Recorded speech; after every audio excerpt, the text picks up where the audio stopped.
formal on the filming on this. Okay. I've got lots of footage of a camera just sitting on the tripod. You know, the main thing is we want to have a record of everything that we're doing. Okay. Not just for the sake of posterity, but also because we want to give people the opportunity, you know, to see what's really going on in the campaign and to feel like they have some access to the process.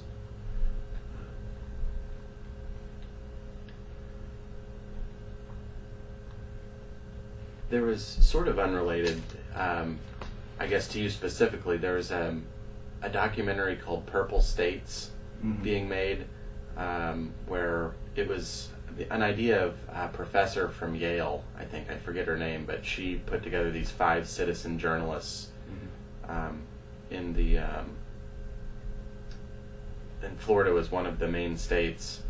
So there's the manager of Space 39 Art Gallery downtown, who previously really didn't have any political experience, would get to go meet candidates, and it's under the umbrella of the New York Times. They kind of put their stamp of approval on it, so they have access to all these candidates and everything. And I think that's might be along the lines a little bit of what you're trying to do, to a little bit is give make politics less a professionals game, sort of. That's exactly you know, one of the things that we're looking at. I think the problem is that the political process has got so far away from everyday citizens, from average people. Hey Jeff. Yeah. If you could. Yeah. Okay. I appreciate that. No problem. Better? Much better. Okay. No, the political process has gotten so far away from average citizens and everyday people that we need to find some means of taking it back, and that's a real big component of what this campaign is all about. And we very purposely started out as cold as possible. I had been planning to do this for several years, and over the last couple of years, well, before last year, before I really started doing this, I kind of went into a almost sequestered period where I very deliberately didn't get directly involved with big groups or with major candidates or you know, people on the top of the political scene, so that we could come at this cold. In hindsight, I'm not sure that was the greatest idea. Why not? Well, you know, one of the things what we're finding is we're finding that you know, a lot of things that happen in the political process aren't necessarily the result of any corruption or malfeasance. It's the result of just necessity, and so, you know, there's a lot of things that I had hoped we could be able to avoid to do that just come down to the basic mechanics of expectations and the way that the practical requirements of campaigning. You know, one example is I had very much hoped that we could keep our financing requests down to a minimum. But just you know, I had come up with a figure of around $40,000 to $50,000 that I figured we would need to run at least a credible campaign. And what I'm finding is you know, raising even that amount without going out and doing the standard fundraising tactics is difficult. So, you know, and that's really that's been our biggest challenge. You know, running as an independent, I mean, you have a lot of automatic handicaps in terms of what you can do. You don't have the mechanism of a major party behind you. You don't have, it's not just a question of money, it's a question of people and of organization. When you don't have that behind you, you have to really start from scratch, and that's what we're doing. And again, that was the deliberate idea behind the process. To see what it would take, as to put yourself in the position as much as possible of you just being an ordinary citizen who has ideas and wants to run for a seat. Exactly.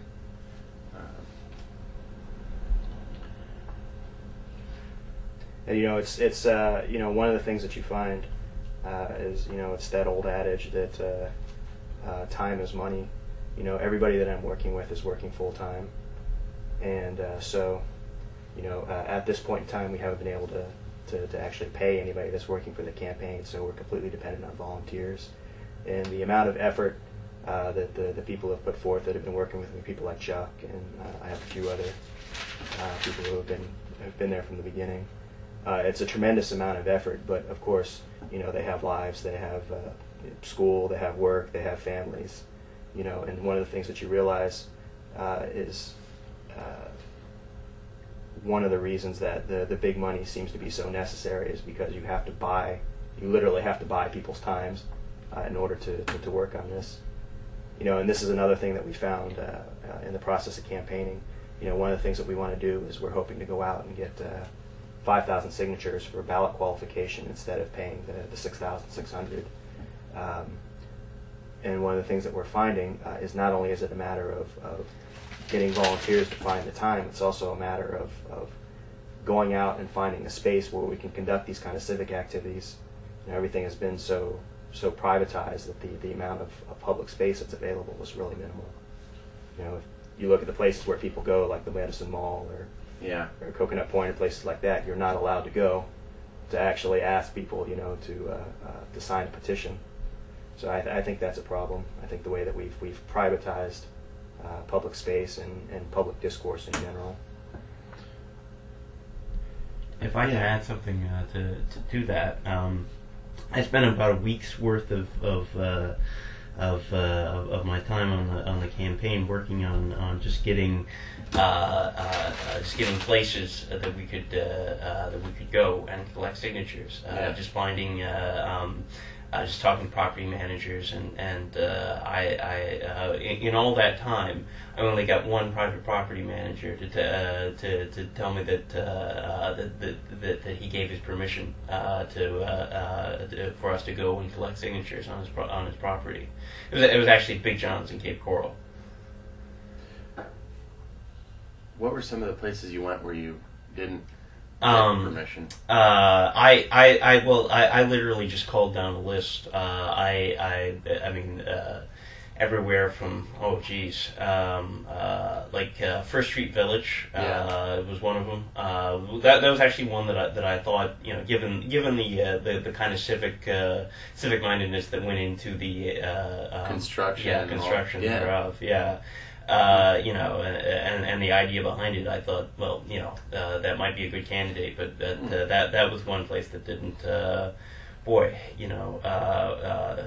the Edison Mall. Yeah, the Edison Mall. I know, Jeff, you've had experience with this. Yeah, they don't allow that. They don't allow anything like that. And obviously that knocks out Coconut Point too, because they're owned by the same group, the Simon Property Group. And let's see, what were some of the others? A bunch of strip centers in between here and I was calling places in Collier County as well, obviously, just about every strip center between here and Naples turned me down. One of the things that's fascinating, I had considered running in 2002. I was involved with the Green Party at the time, and I was going to run as a Green. And this is when I first noticed this trend, and this is one of the things that inspired me to do it this way. When you put your name on the list of candidates, when you file with the FEC or when you file with the state, you're on everybody's mailing lists, and the mail that you get as a candidate is really interesting. There is a huge industry of companies that support campaign work. Everything from data mining companies to advertising companies to printers. There's a company out on the East Coast. They actually hire people to go out and do petitions for you. In fact, what I've learned is that most of the time when you see people doing petition work, they're actually employed by this company, not volunteers. So it's interesting, and we talk about typically, if I'm not mistaken, a typical congressional campaign now is between $1.5 and $2 million. For the Senate, it's around $10 million, and of course, who knows how high the presidential race is going to get this year. And I think we really have to stop and ask ourselves, where is this money being spent? And of course, the single biggest expense is advertising. Buying access to the media.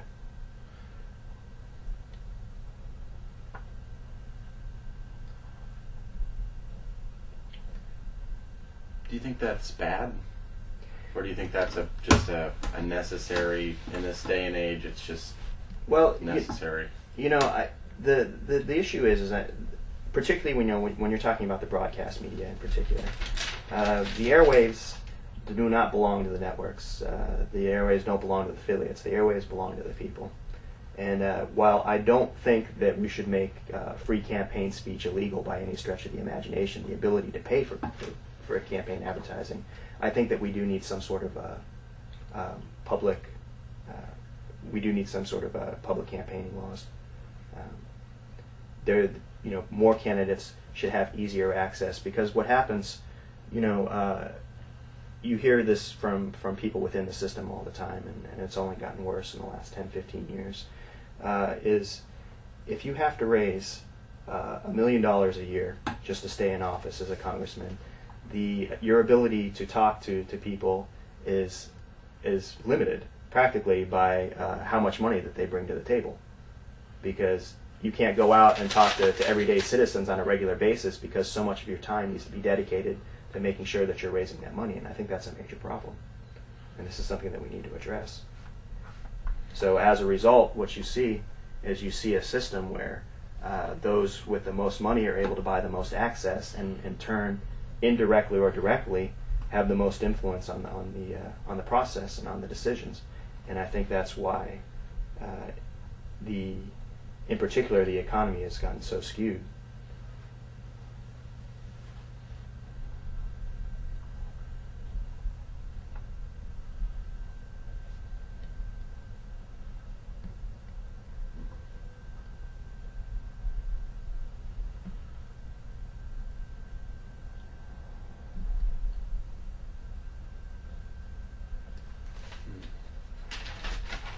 Do you think it's? I saw an article in the New York Times a while back by Dave Eggers about this, about how to be on a candidate's. I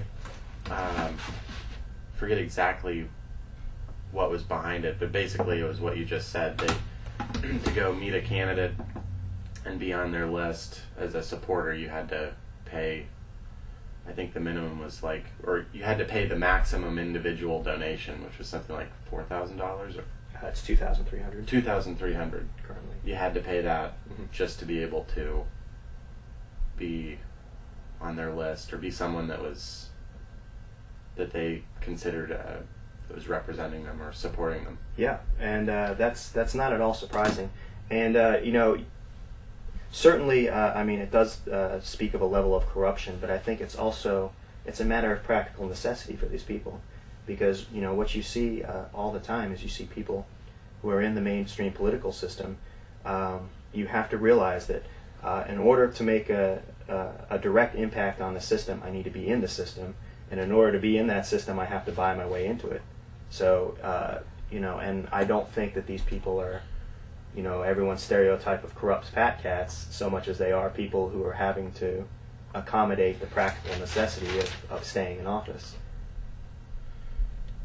And the only way this is going to change is we have to challenge that system. Otherwise, it doesn't matter how well intentioned the candidates are, how good they are at heart. If they get elected into this corrupt system, that corruption is going to have an effect on what they can do once they're in office.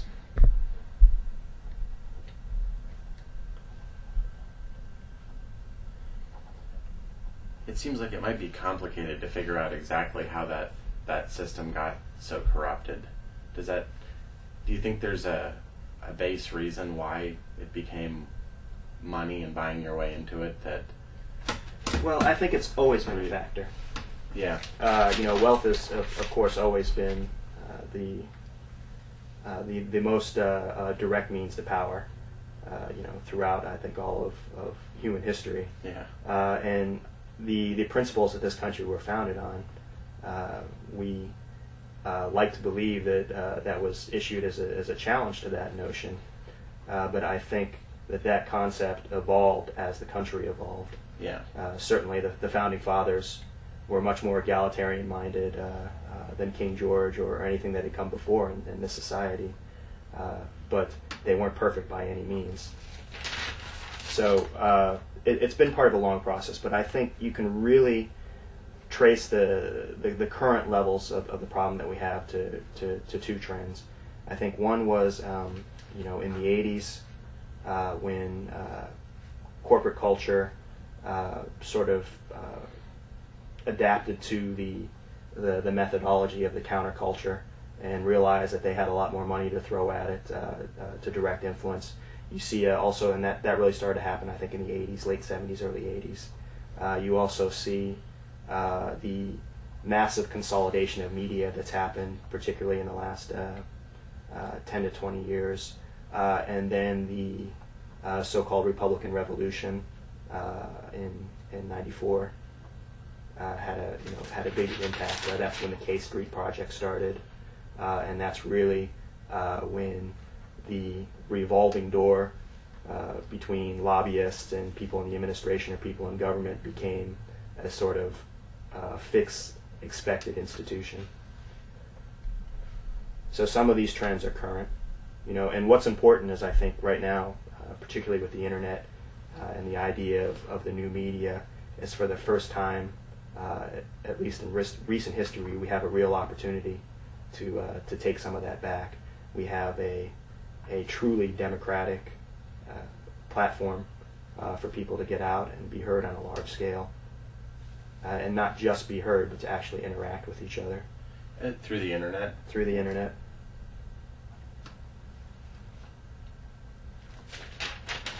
In the late 90s, I worked for a German-American company. It was a wireless internet company.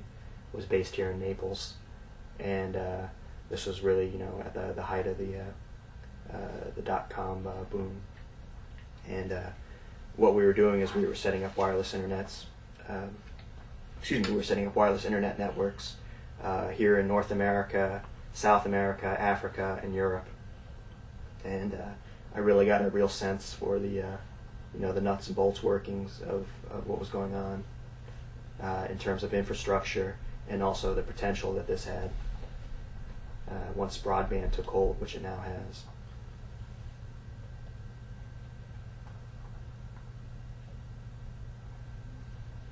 So it kind of makes the world it makes it smaller. People can exactly. One of the things that's interesting is we did I did a documentary in Syria in 2004, and then it aired on Bridges TV in 2005. And as a Muslim, seeing how the Islamic world is adapting to the new technology is really interesting. And of course, the dark side of that plays such a big part of what's going on with the war on terror now. But it's a lot of people are looking skeptically at the internet as when they look at it in terms of terrorism, but it has the potential to be so much more. And the reason that I bring that up is because one of the things that we're also hoping to do with this is, as a Muslim, we're hoping that this will be seen in other places in the Muslim world, and they'll get a good idea of how we can actually positively participate in democracy.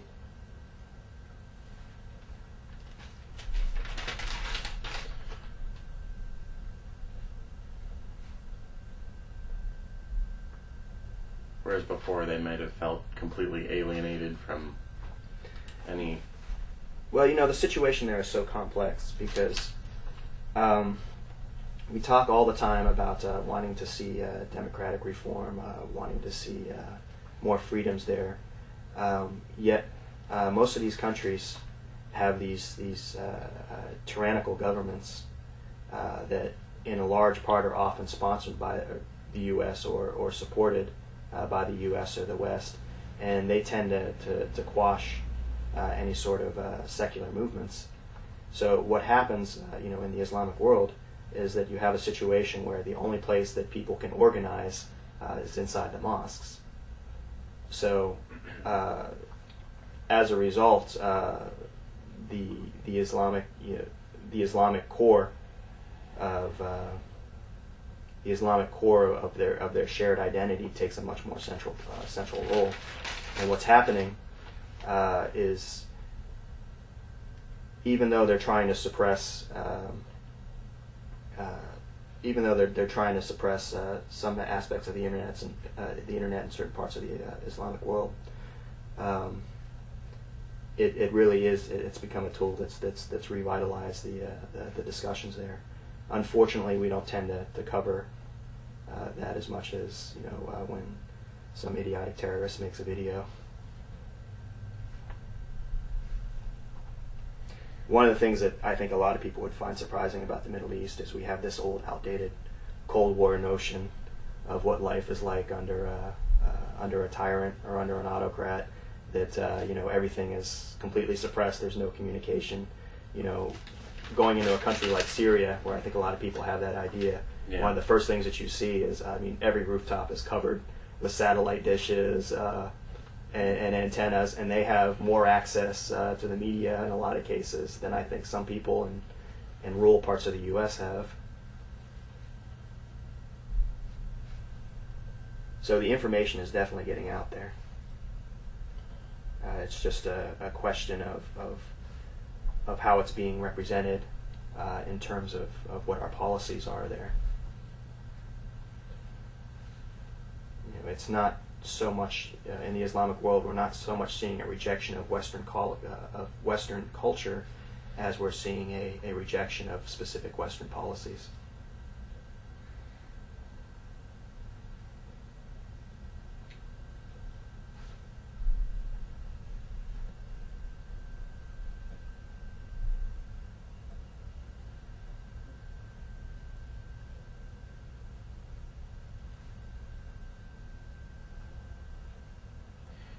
Did you grow up in Cape Coral?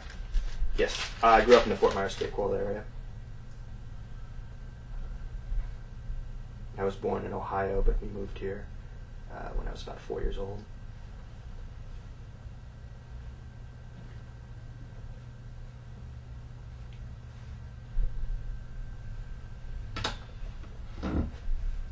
What was it? Where did you go to high school around here? I went to Cape Coral High. And then after that, I went into the Army for 5 years. I was stationed in Germany, in Korea during the Gulf War.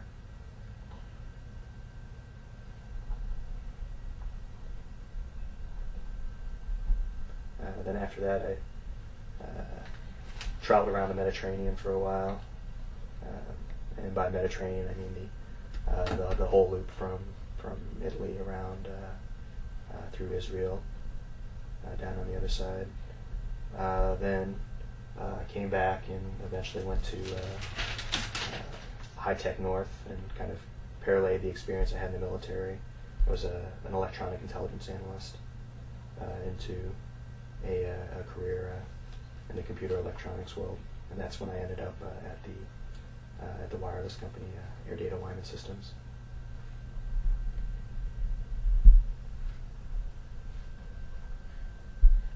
Air Data, you said? Mm-hmm.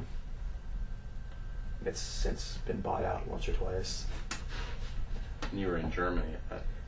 Actually, I was. The company was their international headquarters was in Naples, and then their German headquarters was in a place called Baden-Rathenau, southern Germany. There's about 120 employees there, about 14 or 15 employees here. And just through a quirk of fate, I ended up as the U.S. operations manager, and then through a long, convoluted process, became the assistant to the CEO.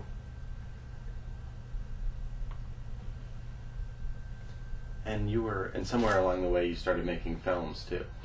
That really came. That's really come probably in the last 5 or 6 years. It's something I'd always had an interest in.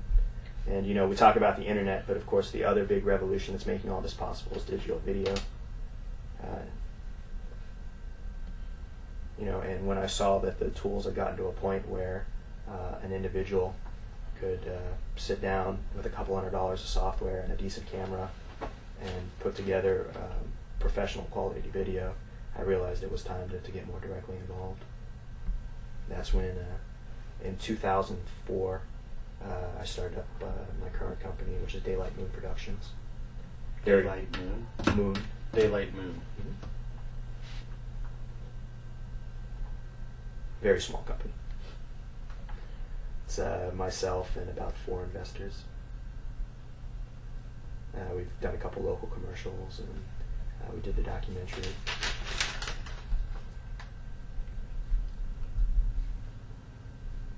In Syria. Yes.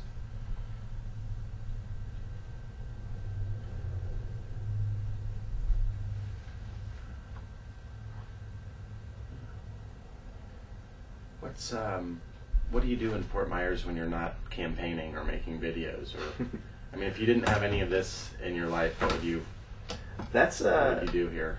That's a good question. You know, it's kind of funny that I don't think I really have a life outside of doing the video work and doing the campaigning. And again, that was fairly intentional. You know, I really wanted to kind of strip down to the basics. I do probably my next project, whenever this political adventure ends, and hopefully it lasts a long time, but so I'd like to, I've been getting involved in 3D animation, you know, and I'd like to do a feature film, a 3D feature film on a really small budget.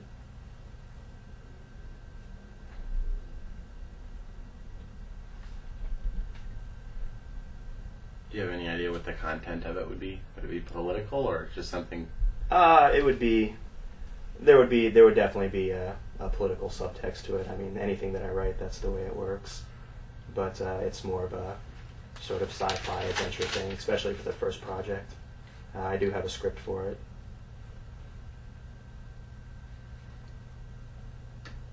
And if you go, I'll give you a couple of links. If you go to Daylight Moon Productions,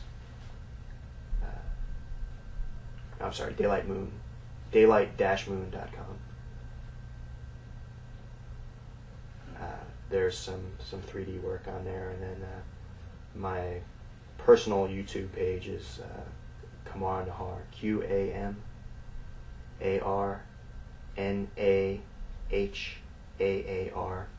That's the name of my channel. QUMARNAHAAR. Yeah, it's Arabic for Daylight Moon. And there's actually, we broke up the documentary and put it on YouTube there, and then there's a lot of fun 3D stuff that I've been doing.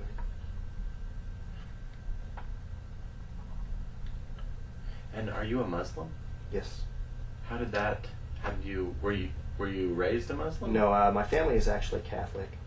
I was baptized as a Catholic, but I never took communion, so I never really considered myself a Catholic.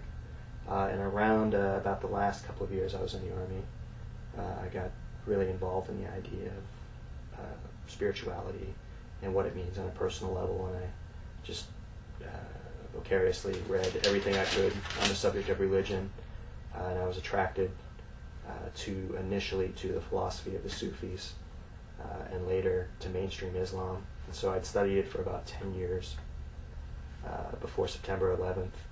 And then suddenly I found myself in a position where I was a lot more knowledgeable about Islam than everybody around me, and so the inevitable question would always come up, are you a Muslim? Yeah. And at a certain point I had to stop and think about it and say, you know what, I am.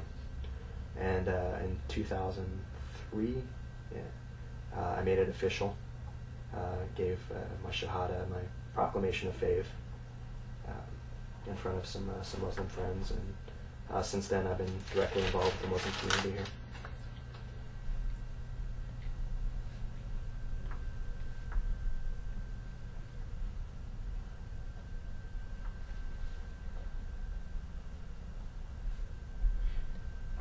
Do they help you with your campaign at all?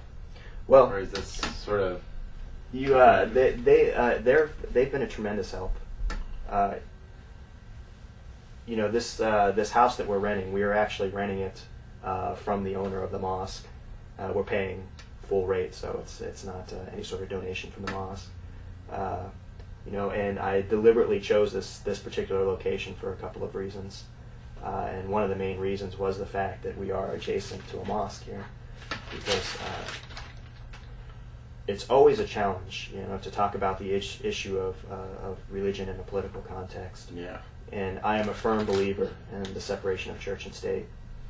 I think that when we talk about society and community, that government needs to operate in a secular framework, and that religion, both on an individual level and on an organized level, is most effective when it separates itself from the institutions of power.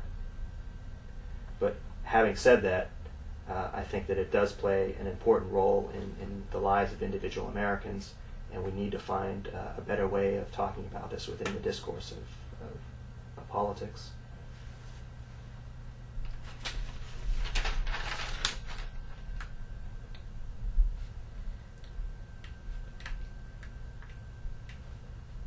You look at the trouble that Mitt Romney had running as a Mormon, and I think that's instructional in terms of how we can address this issue. But really, being a Muslim, an American Muslim, I should say, it comes with its own unique set of advantages. You just have to see it in those terms.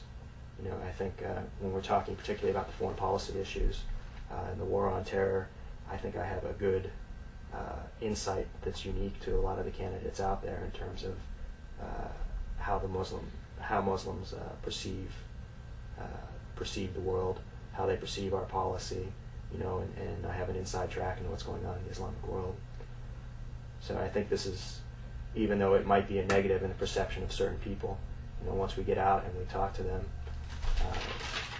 it's easy for a lot of them to realize that this is actually a real advantage to having better representation of the Muslim community here in the U.S. I think it's a win-win situation for everybody. Jeff, if I can throw in a question real quick, what is an American Muslim? Is that a sect of Islam? Is that like a denomination, or what does that mean? Well, that's the big question that everybody is asking themselves. The Muslim community here in the U.S. is really interesting in that it's a relatively new community in terms of the numbers that we have now, and most of the Muslims that are here that came from elsewhere came for economic opportunity, just like every other American. They're doctors, they're engineers, they're pharmacists. They're mostly professional people. And September 11th and everything that's happened since, it really forced the community for the first time to start thinking of itself in coherent terms as a community. So there's a real identity crisis within the community itself, and I think that's a reflection of the Islamic world as a whole. From my experience, nowhere else in the world is there a place where Muslims are better integrated into a non-Islamic culture.